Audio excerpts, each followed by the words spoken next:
हाँ,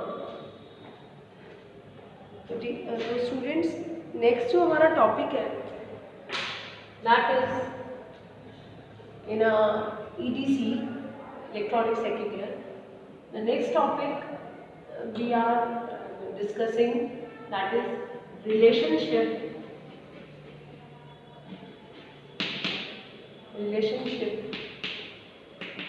between voltage gain and power.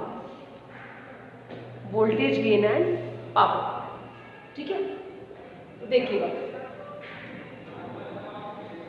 Voltage gain और power gain को जो हम डिस्कस कर रहे हैं, इसके लिए मैं एक छोटा सा डायग्राम बनाता हूँ। ये आपका कोई एम्पलीफायर है, एम्पलीफायर, ये आपका कोई इनपुट रेजिस्टेंस है R है,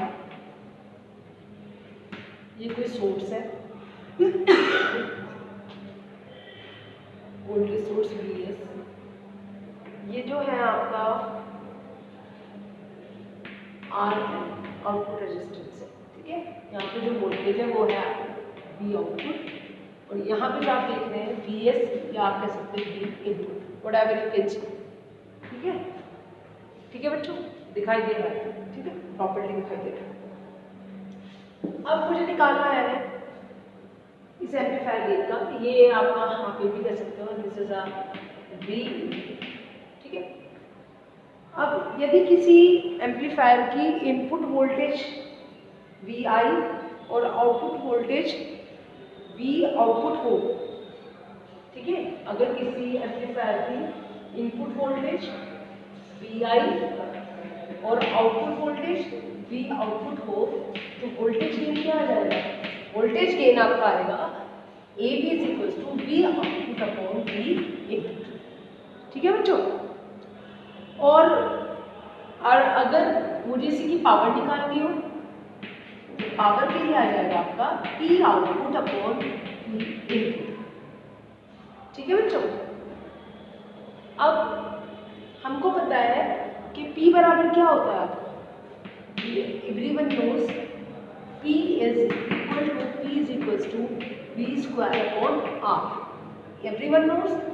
तो P आउटपुट को हम इसी तरीके से ब्रेक करेंगे, V output square upon RL, R क्या आएगा? V आउटपुट के साथ R, और V इनपुट के साथ क्या आएगा? V इनपुट का square divide by R input का, ठीक है, R इनपुट। अब क्या हो जाएगा? ये ऊपर चला जाएगा, क्या आ जाएगा? V आउटपुट का square divide by V input का square, R input divide by R input, ठीक है। ये क्या हो जाएगा आपका? V आउटपुट V इनपुट का स्क्वायर और R अपॉन R, ठीक है।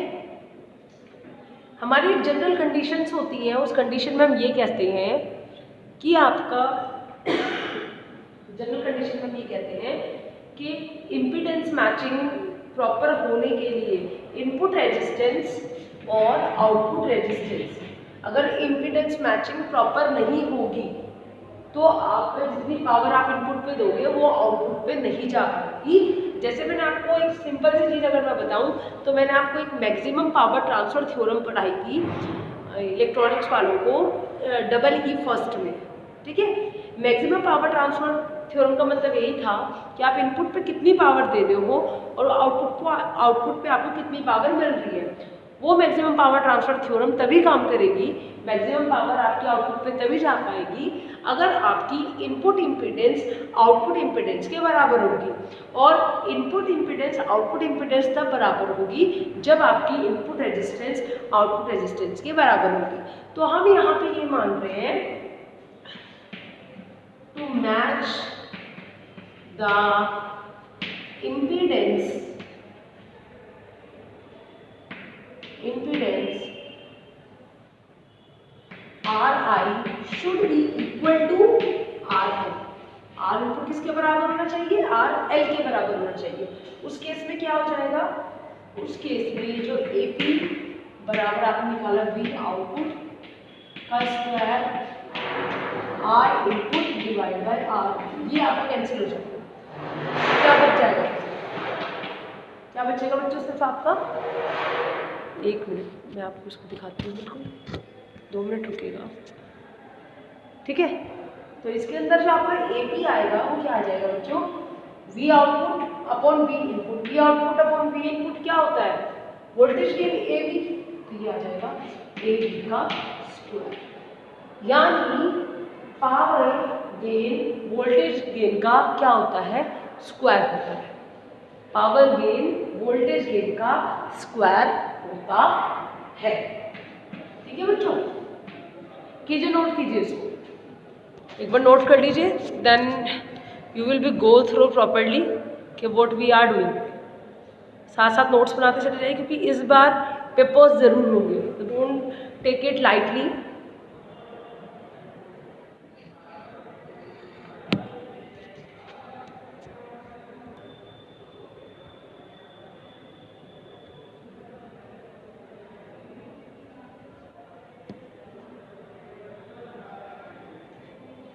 नोट कर लीजिए आप उसको।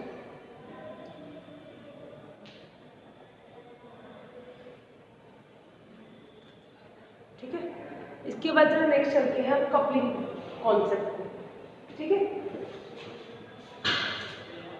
इस चीज में मैं एक चीज ये बताऊंगी आपको कि अब आपके दिमाग में क्वेश्चन आएगा, मैम अगर आपका इम्पीडेंस मैचिंग हो रही है तब हम आर इनपुट बराबर आर एल के हो जाएगा और ये कैंसिल आउट हो जाएगा, तो उस केस में तो आपका जो पावर गेन है वो वोल्टेज गेन का स्क्वायर आएगा।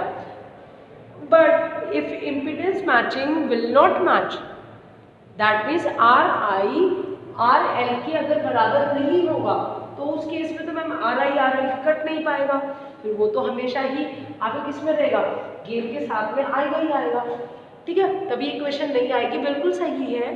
अगर आपका इम्पीडेंस मैचिंग नहीं है, यानी इनपुट रेजिस्टेंस आउटपुट रेजिस्टेंस के अगर बराबर नहीं है, उस केस में आपको पावर गेन अलग कैलकुलेट करना पड़ेगा और आपको वोल्टेज गेन अलग कैलकुलेट करना पड़ेगा।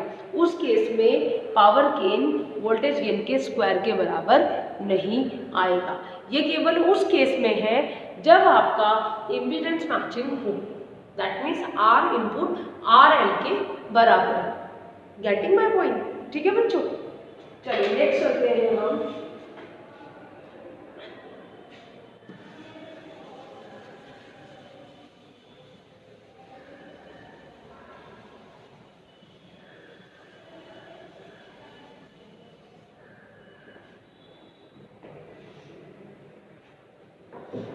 देखो मैंने एक चीज बताई थी आपको, multi stage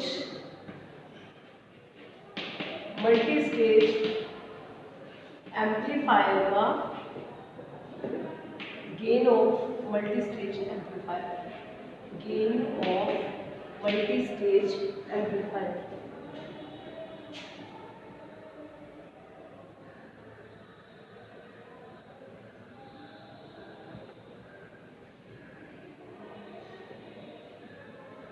gain of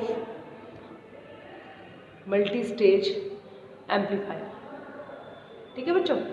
gain of multi stage amplifier, multi stage amplifier का जो हम गेन निकालेंगे वो कैसे निकालेंगे, उस गेन को निकालने के लिए मैंने आपको एक मल्टी स्टेज का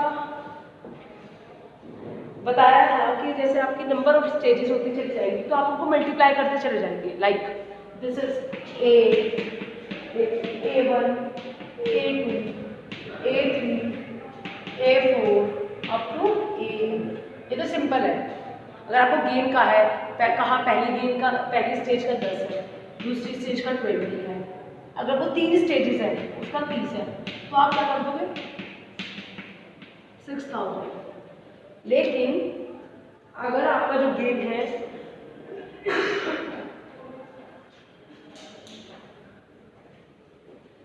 अगर आपका जो गेन है वो कितना है, अगर आपका गेन जो है वो डेसिबल्स में है तो आप क्या करोगे 20 लोग से मल्टीप्लाई करोगे, 20 लोग A, 20 लोग A1, ठीक है बच्चों, ठीक है।